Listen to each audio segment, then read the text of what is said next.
Obrigada, senhor presidente. Cumprimento Vossa Excelência, todos os colegas presentes. É uma alegria poder encontrar com todos novamente, agora presencialmente, com a graça de Deus, todos vivos, né? Muitos de nós passamos por essa doença difícil, eu inclusive, sobrevivemos, né? Alguns estão ainda doentes, familiares doentes, eu mesma tenho 4 familiares doentes atualmente.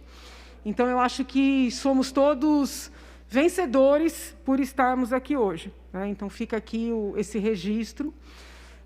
Eu não vou utilizar a palavra retorno, porque me parece justo deixar muito claro para todos aqueles que nos acompanham que nós trabalhamos, né, diuturnamente nesse período de pandemia. Eu vi aí algumas notícias em jornais dizendo que os deputados não querem voltar ao trabalho. Então, é muito importante que a população tenha conhecimento de que os deputados não pararam de trabalhar. Nós fizemos votações, inclusive, que invadiram madrugadas. E eu, particularmente, sou uma entusiasta do sistema virtual.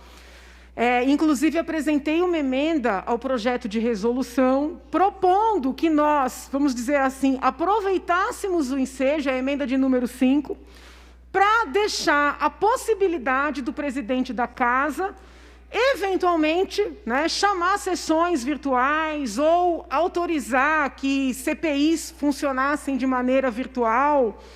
Eu vejo essa modernização como algo muito positivo, sob o ponto de vista da eficiência do trabalho, sob o ponto de vista da economia de recursos. Penso, inclusive, que se o Congresso Nacional estudar, adotar esse formato de votação, não apenas para os períodos, né, de pandemia, espero que esse seja o último, mas nunca se sabe, mas para a normalidade mesmo, todos ganharemos com isso, inclusive aqueles que, como eu, não querem sair ou não podem sair do seu estado, teriam a possibilidade de participar da política nacional, né, a partir da sua base. E foi o que nós podemos acompanhar com relação aos colegas. Todos ficaram na sua base, trabalhando todos os dias. Então, por exemplo, nós estamos aproveitando intensamente segundas e sextas-feiras, né? Segundas-feiras para fazer atos solenes, as reuniões de líderes, sextas-feiras para fazer CPIs. A CPI da fake news, por exemplo, tem funcionado por 4, 5, 6 horas durante uma sexta-feira, com colegas em várias partes do Estado. Então, é muito importante que a população entenda que, independentemente do resultado da votação de hoje, né, a Assembleia seguirá trabalhando como trabalhou esse período inteiro. Cumprimento o presidente, inclusive, pela agilidade em desenvolver uma ferramenta, uma sistemática, para que nós pudéssemos seguir com os trabalhos e, inclusive, realizar votações importantes, né? Seja o projeto que ficou conhecido como Projeto Covid, onde nós conseguimos implementar várias medidas positivas para a população de São Paulo, seja o projeto em que cortamos os próprios salários, diminuímos verbas de gabinete. Então, assim, muita coisa aconteceu durante esse período e é importante a população ter essa segurança de que a Assembleia não parou e a Assembleia não vai parar. Com relação ao projeto que vai ser debatido hoje, eu conversei muito na bancada. A bancada está dividida, muito dividida. Eu fiz 2 emendas, a emenda de número 4 e a emenda de número 5. Na emenda de número 4, eu solicitei, e sei que alguns líderes se incomodaram, eu quero pedir desculpas a todos os líderes, se eventualmente se sentiram ofendidos. O intuito não era desmerecer ou passar autoridade de quaisquer dos líderes. O intuito seria simplesmente garantir que, na ausência do líder, e eu não falo só da ausência do líder estar desconectado, mas às vezes o líder está conectado e atender um telefonema, não está acompanhando. Então, na ausência de um líder, que um vice-líder pudesse pedir a verificação de votação. Então, essa seria a emenda de número 4. A emenda de número 5 é justamente a que eu proponho que nós aproveitemos o ensejo para dar esse poder ao presidente da casa para poder instituir votações e reuniões de comissões e CPIs virtualmente. Ontem houve a reunião do colégio, eu não sou líder da bancada, mas eu procuro acompanhar todas as reuniões, porque eu entendo que é muito importante. E eu senti, da maior parte dos líderes, né, um desejo de manter, pelo período aí dos próximos 40, 50 dias, 45 dias, se não estou equivocada, esse sistema virtual. Eu, particularmente, né, falando agora, entendo que, se fosse para mudar a mentalidade, seria interessante. Para esses 45 dias, eu trago aqui um sentimento pessoal. Eu fico constrangida. Por quê? Por que eu fico constrangida? Porque as pessoas estão voltando às atividades. As pessoas estão se expondo. Então, por mais que nós estejamos trabalhando virtualmente, e estamos muito, aliás, eu fico com um sentimento assim, meu Deus do céu, como é que a população vai receber, né, a notícia de que nós estamos nos dando mais 45 dias de trabalho virtual, mas de um trabalho com segurança, quando a população não tem essa possibilidade, pelo menos não a maioria. Então, eu sinto um desconforto.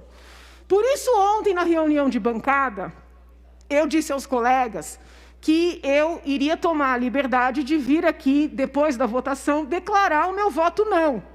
E perguntei para os colegas se eles se sentiriam ofendidos com isso, né? Porque eu sei que é um projeto um tanto quanto polêmico. A bancada me liberou para declarar meu voto não. E eu, como a bancada está dividida, não insisti em pedido de verificação. E a posição do líder é essa, ele deve estar chegando, inclusive. A posição do líder é essa. Ocorre que eu cheguei hoje e outros colegas manifestaram o desejo de fazer uma votação nominal, vamos dizer assim, de pedir a verificação. Neste contexto, né, eu quero dizer que eu respeito demais, né, a posição dos colegas. Eu ouvi uma frase que me ofendeu bastante ontem, né, mais de uma vez, que eu era contra, né, o projeto porque eu já tive a doença e por isso eu estou imune. Então, assim, eu sei que a pessoa que falou não falou para me ofender, mas eu fiquei chateada, porque parece que a gente é egoísta, entendeu? Que a gente não está preocupado com o outro, e não é isso. É um sentimento de divisão, sabe? O povo tendo que sair às ruas e se expor, e a gente se conferindo mais um tempo de segurança. Então, eu estou só expondo o meu sentimento e deixando assim bastante claro que em nenhum momento foi uma posição de egoísmo, de dizer que como eu já tive e sou IgG positivo, não corro riscos. Eu tenho tomado uma posição, eu tenho adotado um comportamento desde o início muito responsável com relação a essa doença. Então, eu quero só deixar isso claro. Se houver verificação, peço aos colegas que compreendam o meu voto não, tá? Não é um voto de desrespeito. E, se não houver, vou declarar ao final o meu voto não. Tá? Eu só vim aqui esclarecer meu posicionamento, o intuito não é obstruir. E, por óbvio, se eventualmente ganhar, né, a posição do retorno, como o presidente já antecipou, aqueles colegas que estejam em grupo de risco, seja pela idade ou por alguma comorbidade, vão ter a possibilidade de não comparecerem às sessões presenciais. Muito embora eu insista que essa questão de grupo de risco é um tanto quanto passível de discussão. Eu já vi pessoas com muita idade se infectarem e se recuperarem, com a graça de Deus, pessoas muito jovens, sem nenhuma comorbidade, e terem um agravamento, inclusive repentino. Então, é uma doença, é um desafio para todos nós. O tema é polêmico, como é polêmica a situação da volta às aulas, né? Se tivesse que votar hoje, eu teria dificuldades, professora Bebel, porque, deputada professora Bebel, porque, por um lado, nós temos a preservação da saúde e da vida das crianças, né? Porque esse discurso de que as crianças são absolutamente imunes não me convence. Por outro, tem a questão da saúde mental, porque eu tenho acompanhado muitos casos de crianças que estão entrando em depressão, né, pela falta do convívio, pela falta da sua rotina. Então, o tema é delicado, é delicado com relação às escolas, é delicado com relação às atividades econômicas. Nós estamos vendo conflitos nos condomínios, né? As pessoas estão tensas, cada um tem a sua visão, um que não aguenta um barulhinho porque está no home office. Então, é um momento mesmo de tolerância, da gente respirar, contar até 10, pedir a Deus para dar serenidade. Eu só quero deixar muito claro para os colegas que não é um voto de egoísmo, é um sentimento pessoal de um desconforto, tá? E eu quero que todos fiquem bem, as famílias também. Desejo saúde e paz, né, para todos os senhores. Obrigada, senhor presidente.